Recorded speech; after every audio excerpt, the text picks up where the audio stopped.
Hello everybody and welcome to Kdh Art Class. Today we're going to continue to work with lines, except now we're going to understand how lines help us create space. Space is filling in the area, taking stuff away, adding stuff to it, making it look close, making it look far away. Space is, kind of the overall feeling of where are you? Okay?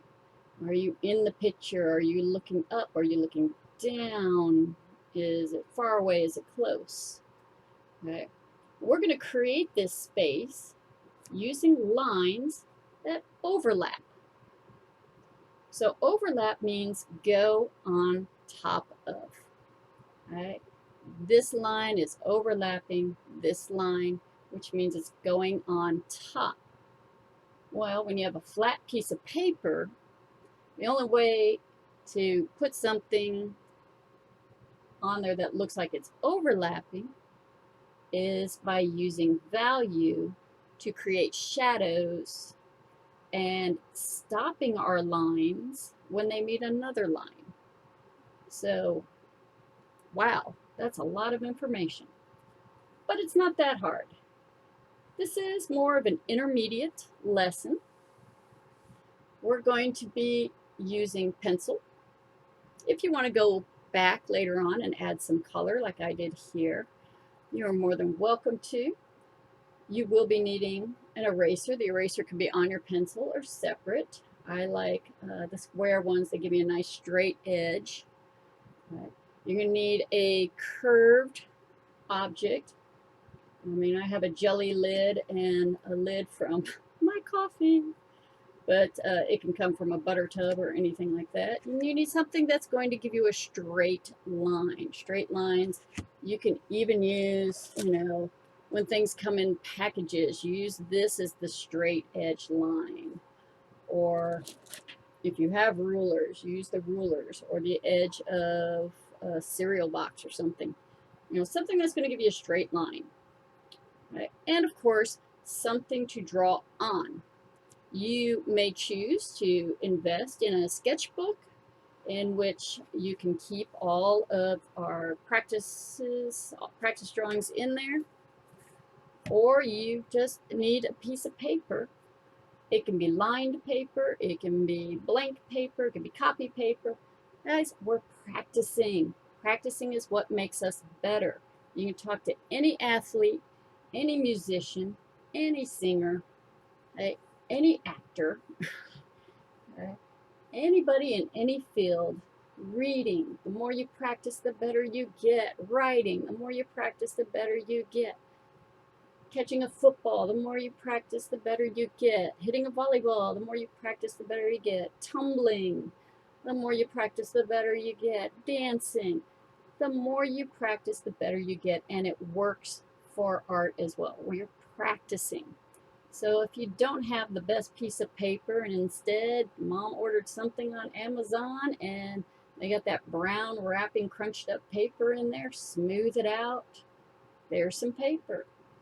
Composition notebooks, they're inexpensive, and at the beginning of the school year, they're really, really cheap. Load up on them, or spiral notebooks. All right. Any paper works. All right, enough of that. You have the idea.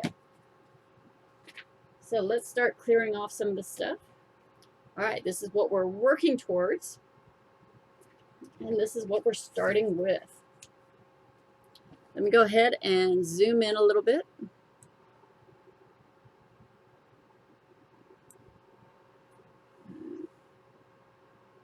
Boom. All right. So I have my pencil. It's sharpened and ready to go. I'm going to start with the curved lines. Now, anytime you're tracing around something, such as a stencil or a lid or anything, you want to put that on the other side of your body than where your pencil is. I am right-handed, so I like putting my object on the left-hand side so my left hand can hold it. I don't like having my left hand hold it over here and my right hand have to crisscross to try and do it. That's uncomfortable and I make mistakes. So if I really want it on this side, I'm going to turn my paper over and I'm going to put it on this side. Makes it easier. Now, same thing goes for those that like their pencil on their left side. You don't want to have to crisscross this way. You're going to want your right hand to be the holding while your left hand is working. All right, enough on that. I am back to normal for me. Right hand's ready to go. Holding my curved line. We're still focusing on lines. So this is a curved line because I'm not making the shape called circle. I'm going to make it fall off my paper somewhere. Hold it down so it doesn't move. Touch it and drag around it while I'm touching it to create my line. I'm now going to do it a second time to give my line some width. And that's how it's going to work with this overlapping project. Now I have to keep moving my shadow on top of this because I've warned you guys, my machine, my cameras do not like pencil. It's hard to see. Okay, next thing, I'm going to repeat the curved line probably about 2 or 3 more times. Remember my sample here, I have 4 of them, 1, 2, 3, 4. So you can do as many curved lines as you like wherever you want. You can use the different sizes.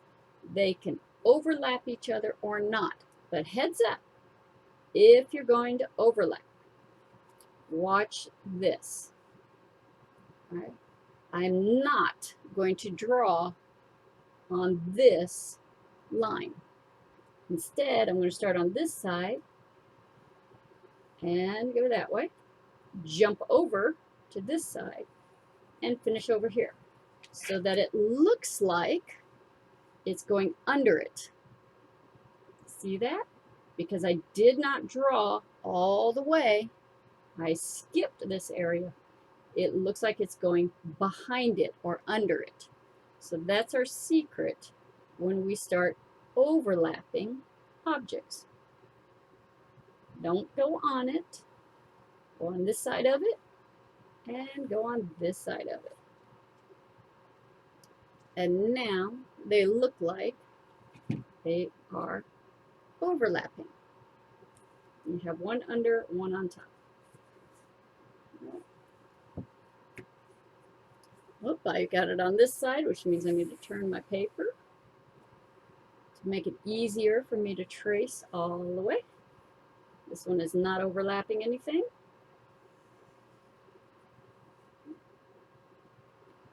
That's 3 curved lines. I think I might do a smaller one, but it's up to you. Once you've decided how many curved lines you're going to have, then go ahead and get those out of the way. If you're still working on it, pause the video, and when you have finished your curved lines, press play again. We're going to start moving to straight lines that are going underneath all of our curved lines. And this one I actually happen to color the curved lines and only 1 or 2 of the straight lines, and the rest of them I did with the pencil shadow. You can always go back and add color on top of what we do. Okay, the rest of us, we're moving on. Straight lines are done the same way as the curved lines. Do not go on top of your curved lines. Jump over it to the other side. You can make it as skinny or as thick as you like. this one to really have some emphasis, make it kind of thick.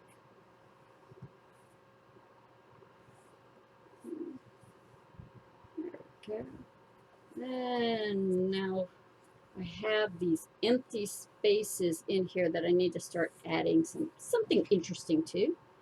So that's where these other lines are going to come from. Now I can't touch the line, the straight line. I can't touch the curved line. And you notice I'm falling off the paper every time. And I do 2 lines so it's nice and thick so I can color it in. If I just do 1 line, let's see. Whoop. Lost track of myself here, and that's why you have erasers in case you mess up. If I do 1 line, I can't color it in. It's just a line. So I'm going to do a second line next to it so that I can color it in.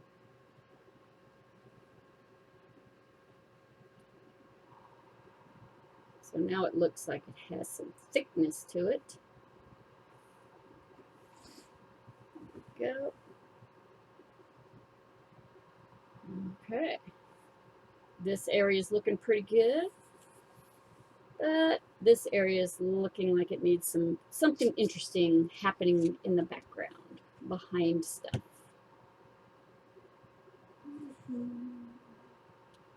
Let's see, we can do diagonals, we can do straight. I'm going to do some straight ones down here. Jump over, jump over, jump over, fall off the page. And jump over, fall off the page.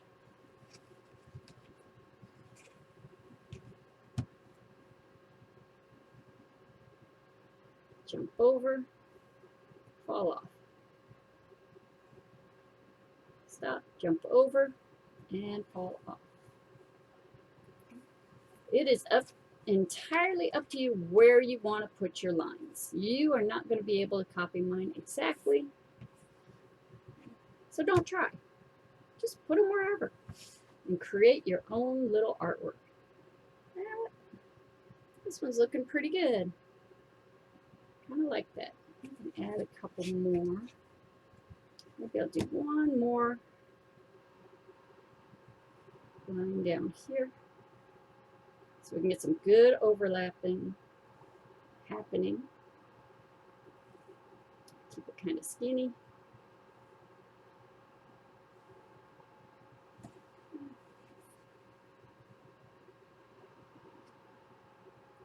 Wow, it almost looks like a plane or a drone flying above a city. And you're looking down at all the roads. All right. Go ahead and pause the video as you finish up, and when you're ready, you can press play. If you are done, you're ready to move on. Now we're going to get to the shading part. And I am going to probably start simple. So I'm going to focus over here in this corner. Whatever is on top, the light is touching the most. And what's underneath, there's a shadow. Okay? And when you have a shadow, it makes it darker. You can almost see the shadow on my paper there, because both of these hands are creating shadows on the paper. So we need to create the shadows. Let's look at our example. So whatever's on top is lighter. Whatever underneath it is darker. Lighter, darker. But this one goes under here, so it needs to start getting darker to go under the lighter one. Darker, lighter. Lighter on top here, darker to go underneath, darker to go underneath, darker to go underneath, and lightens up again on this side. All right. So here is how I do it. I'm going to start with this first little line. It's underneath this big one. So I'm going to take my pencil, and I'm always going to color in the direction that the shape is. So this is a vertical line. I'm going to color up and down vertically. Horizontal lines, you need to make sure you go horizontally. Curved lines, you need to color in a curved manner. So, again, focusing over here. Let's see if I can zoom in even more, or if it gets too blurry. Create my shadow on top so the light doesn't bounce off too much. All right, so I am going to make my lines in that direction, starting here where the thick one is on top and going out. All right, and I'm going to do it on the other side, going the other direction.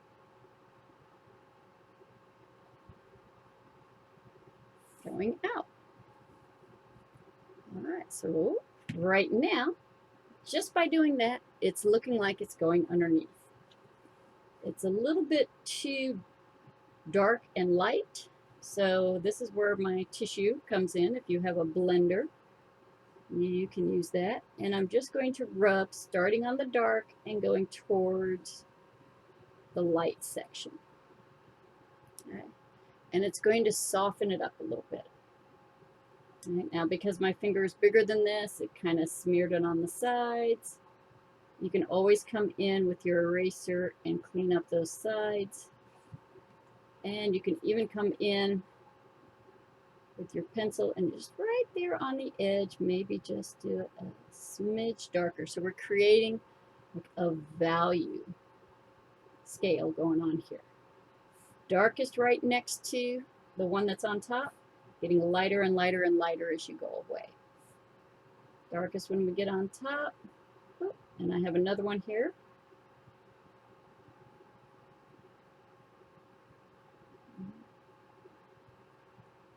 I need to do, that little spot's driving me crazy. And because these are so close together, I'm just going to go ahead and lightly start the shadow. And I think I'm going to give it a little twist and see if I can make that work better. And go on top. Clean up my edges. It's all about those little bitty details, especially when you're trying to go hyper realism.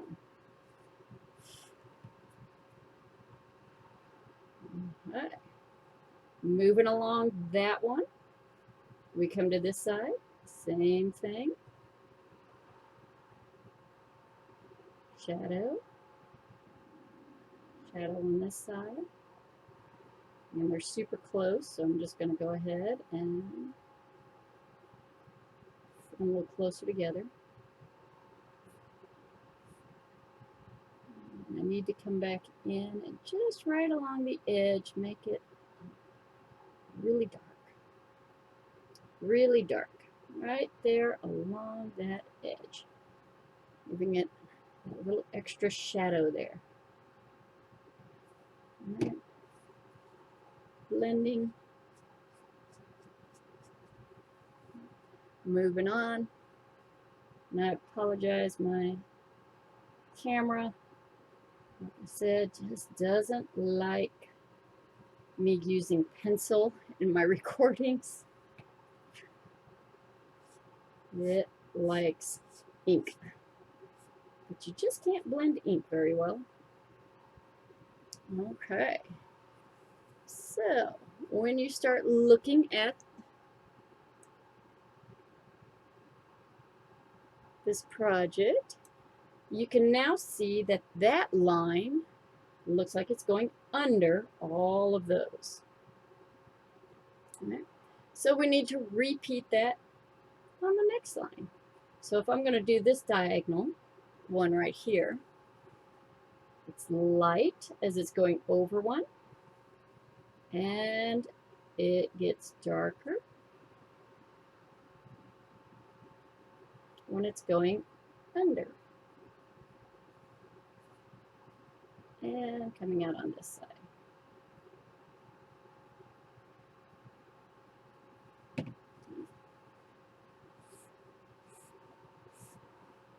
Give it a little gentle rubbing and a gentle rubbing. And I like, again, to come in and just right on that edge.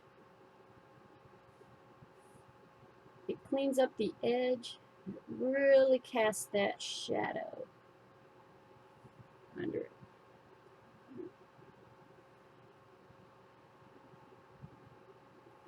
All right.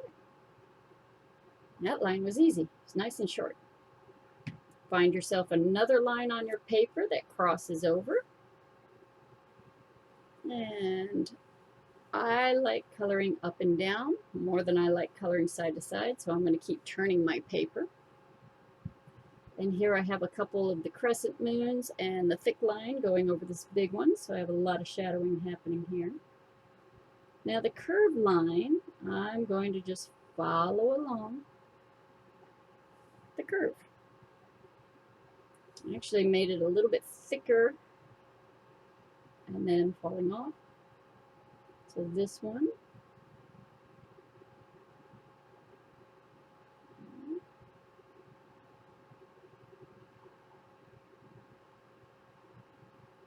Yep.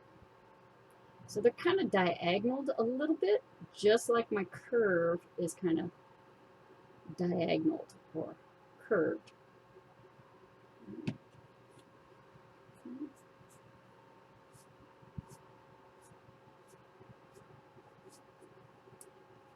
Now I have multiples, so I need to make sure that my bottom one is the darkest. So I might even need to come into that bottom one that I thought I was done with and darken it up a little bit more.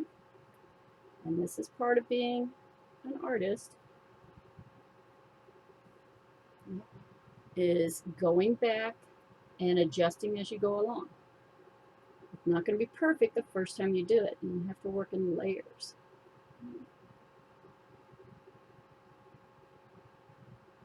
All right. Then this one in the middle can be a medium color. And the crescent curve is the lightest color. Repeat on the next one.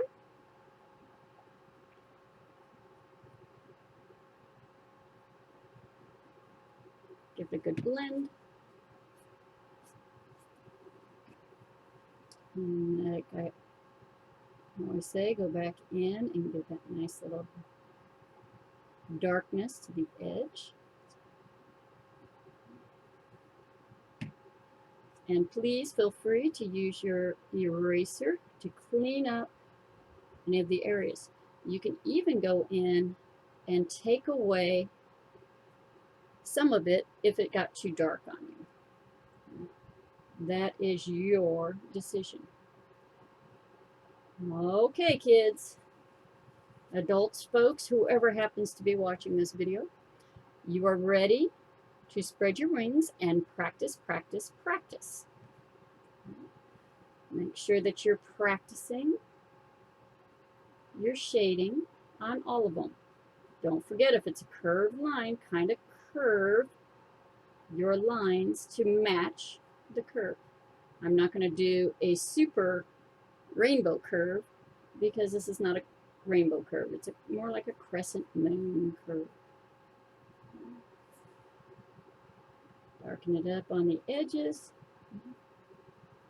And going, and then it's going to curve on this side.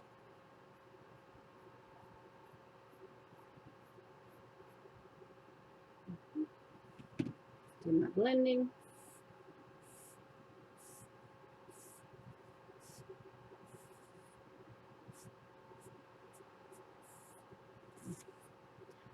And continue, continue, continue. All right. You are on your own. You're going to do great. You're going to create some beautiful, beautiful artwork. And remember, if you want to go back in and add a few emphasis of color, things that really pop out, emphasis, you are free to do that. Have fun creating and continue to practice, practice, practice. Goodbye.